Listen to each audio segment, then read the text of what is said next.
O Supremo Tribunal Federal retoma na próxima terça-feira o julgamento que analisa se o porte de maconha para o consumo próprio pode deixar de ser crime. Até o momento, cinco ministros votaram pela descriminalização. Janaína Camilo. O julgamento será retomado na próxima terça-feira, com o voto do ministro Luiz Fux. Ele será o 10º ministro a votar no caso, que também espera pelo voto da ministra Carmen Lúcia. O julgamento começou em 2015 e analisa a aplicação do artigo 28 da Lei de Drogas, que hoje diz que é crime o porte de drogas para consumo pessoal, mas prevendo sanções alternativas, como também para quem produz droga em pequena quantidade. O caso concreto em questão é um recurso de um usuário de maconha que foi condenado por portar 3 gramas da droga. Ao retomar o julgamento no ano passado, os ministros decidiram que a análise passaria a ser somente em relação à maconha. De lá para cá, o julgamento foi interrompido por mais 2 vezes e retomado na última quinta-feira com o voto do ministro Dias Toffoli. Com um placar, até então, de 5-3 para a descriminalização do porte de maconha para consumo próprio, Toffoli abriu um terceiro entendimento no julgamento, diferente dos demais ministros. O recorrente foi condenado na origem pelo artigo 28, caput da Lei 11.343, por portar 3 gramas de maconha, a pena de 2 meses de prestação de serviço à comunidade. Isso está previsto no artigo 28? Está. Isso é crime? Para mim, não. Não tem caráter criminal. É uma sanção administrativa que o juiz ouve por bem, no caso concreto, aplicar ao recorrente. Por isso, diante do exposto, no caso concreto, voto no sentido de negar provimento ao recurso extraordinário. E nos termos da fundamentação do meu voto, eu manifesto, e aí numa linha concordante com a posição do relator e dos que o seguiram, que a condenação do recorrente, ministro Gilmar, ministro-presidente, não gera efeitos penais. Toffoli entendeu que a lei atual já não criminaliza o usuário porque a aplicação das sanções alternativas já previstas não acarreta em nenhum efeito penal. Ou seja, o ministro reconheceu a constitucionalidade do artigo 28 da Lei de Drogas. Com isso, o placar está em 5 votos pela descriminalização do porte da maconha para consumo próprio. Votaram nesse sentido os ministros Gilmar Mendes, relator, Edson Fachin, Luiz Roberto Barroso, Alexandre de Moraes e Rosa Weber. Como Flávio Dino substituiu Rosa Weber, ele não vota no julgamento. 3 ministros, Cristiano Zanin, André Mendonça e Nunes Marques, votaram para manter o porte da maconha para uso pessoal com pena alternativa. E um ministro, Dias Toffoli, em uma terceira corrente, votou para considerar que a lei já não criminaliza o usuário. A Lei de Drogas também não estabelece critérios objetivos para diferenciar quem é usuário e quem é traficante. E por isso os ministros também estão definindo no julgamento quais serão esses parâmetros. Já são 4 votos para definir que a quantidade máxima para um usuário deve ser de 60 gramas de maconha. 2 votos para que a quantidade seja de no máximo 25 gramas.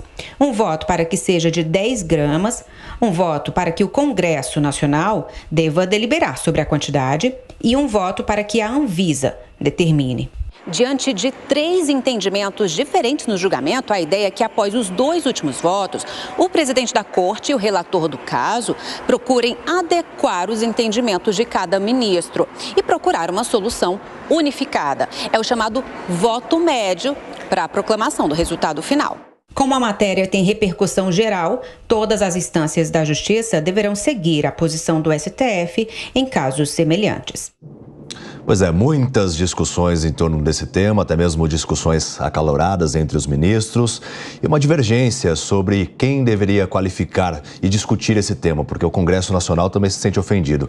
Vou trazer para a nossa conversa então o Mano Ferreira para fazer uma análise sobre toda essa polêmica diante da criminalização ou não da maconha. Pois é, um ponto muito importante de compreender é que a lei atual, aprovada pelo Congresso Nacional e até mesmo a PEC que tem sido discutida atualmente para constitucionalizar à proibição das drogas, estabelece também uma distinção de tratamento jurídico, de encaminhamento da pessoa que é classificada como traficante ou como usuária. Ou seja, a vontade do Congresso Nacional é que haja dois tipos de tratamento diferente, que o usuário não seja tratado da mesma forma que o traficante. Ora, se essa é a vontade, era necessário, então, haver uma regulamentação mais objetiva sobre critérios que diferenciem o usuário do traficante. Na ausência dessa regulamentação mais objetiva, que é o cenário atual, o que foi constatado pelo CNJ, o Conselho Nacional de Justiça, que está havendo uma desigualdade na aplicação desse entendimento na realidade atual, ou seja, o sistema, tanto a polícia como a justiça brasileira não tem tido um parâmetro uniforme na hora de tratar as pessoas que são pegas portando drogas de uma forma ou de outra. Claro, quando se trata de uma investigação mais robusta, que diz ali que aquela pessoa tem outros indícios que corroboram que se trata de um traficante, tem uma situação. Mas o que a gente está falando há ocasiões em que a pessoa não tem outros elementos comprobatórios de um possível envolvimento com o tráfico. A única coisa que a polícia e a justiça têm contra ela é o fato que ela foi pega em flagrante com alguma quantidade de droga.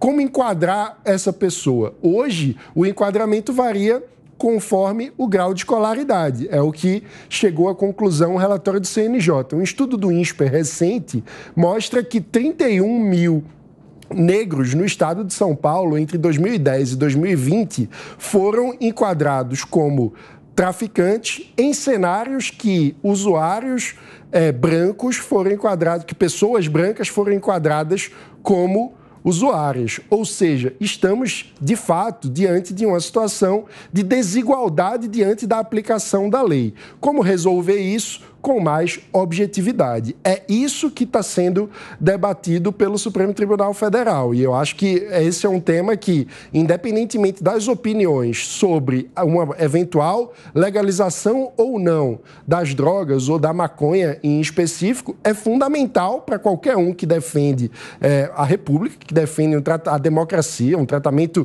igual diante da lei, que a gente tenha alguma objetividade para acabar com a desigualdade diante da lei. Em relação a esse assunto, no Congresso Nacional, acaba indo na contramão do que está sendo analisado no Supremo Tribunal Federal. Lá no Congresso, eles querem que não seja estabelecida nenhuma quantidade. Os nomes da oposição alegam que não tem como limitar uma quantidade, 50 gramas, 1 grama, 80 gramas, se esse usuário não vai ter a legalidade da compra. Se não existe uma loja, não tem um shopping, não tem no supermercado, onde tem essa liberdade para esta revenda. Então, se não tem onde ser feita a compra, não tem como ele também fazer este uso, essa legalização. O ministro Dias Toffoli, que estava com o pedido de vista, retomou o julgamento. Ele tem um histórico, já deu várias sentenças ali, uma decisão a favor de réus que tinha por muito menos de 50 gramas de entorpecente, de maconha.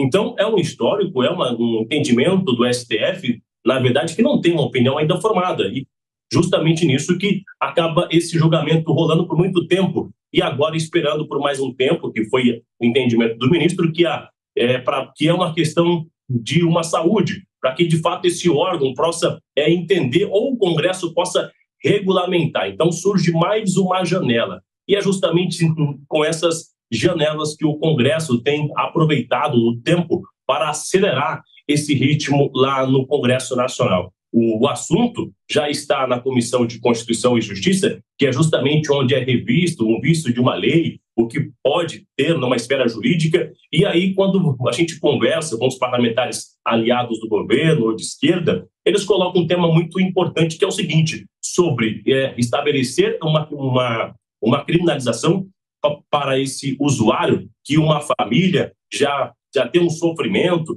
já sofre com esse filho, com o irmão, com o neto, que é usuário, ele já tem uma consequência de uma saúde, e quando ele é colocado dentro do sistema prisional, ele se torna um soldado do crime, porque ele entra como usuário, quando ele sai de fato um soldado do crime, com outros vícios, com outras situações. Então, fica claro que é um assunto que, por muito tempo, tanto o Congresso quanto o Supremo Tribunal Federal resolveu não resolver, e agora, na tentativa de acelerar essa discussão, ambos não têm uma ideia formada. É um assunto técnico, na verdade, que é muito sensível. A gente já viu agora há pouco uma reportagem sobre o centro de São Paulo, que as autoridades não sabem o que fazer, e esse é um outro assunto que também está claro, que as autoridades não têm uma ideia formada o que fazer. O Congresso acha que qualquer quantidade é necessário a criminalização. Já a Suprema Corte quer estabelecer uma quantidade e abre uma divergência